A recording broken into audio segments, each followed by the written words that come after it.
one thing I have to say about whoever chose the actors and actresses, whoever cast these people in these parts, did a really excellent job of choosing people that are incredibly super good liars with their faces and their facial expressions.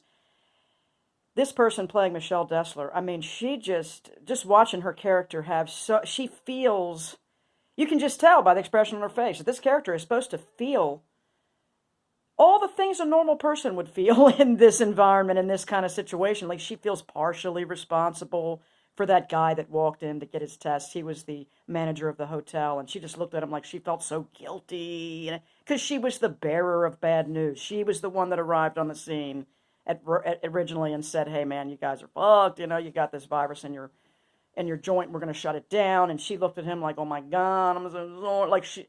It just they really did a great job catching the emotions that would most likely be happening to real people in this situation, and they're really able to express it on their faces. All the people, all the characters that they've chosen.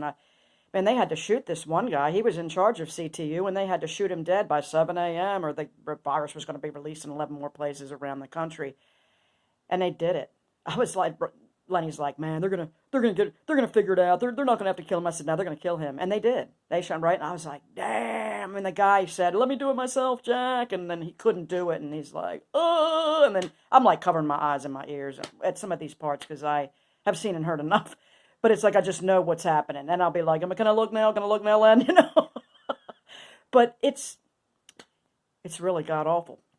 But if Jack wouldn't have killed that guy, who was Kiefer Sutherland, then the virus would have been released in 11 places. The guy knew, and he's like, I know you have to do it, man, just do it. You know, it was just like, God. Talk about, there is no more black and white. I mean, they want us to think there's no black and white. Everything's shades of gray. What's right and wrong? I mean, and Lenny, like, we're just perplexed. We don't want to be in charge of this kind of crap. To make these kinds of decisions, who lives and who dies, and because somebody's twisting your arm, and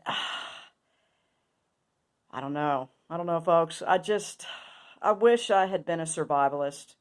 I wish I had grown up in a more rural area and knew how to live off the land, because we have been incredibly crippled by modern society. And now, when they withdraw that, the great majority of us will die because we don't know how to do it, or we're so weak by this point, older.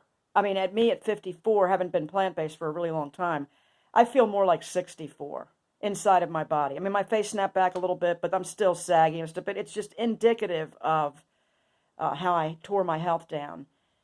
Because my mom, at this age, could have ran circles around me. I mean, she probably still can. I haven't seen her in many years because she disowned me, but she's 70. I don't know. She's 28 years older than me. I don't know. She's close to 80. She could probably kick my ass to this day. And she went through chemo. All right. See you later.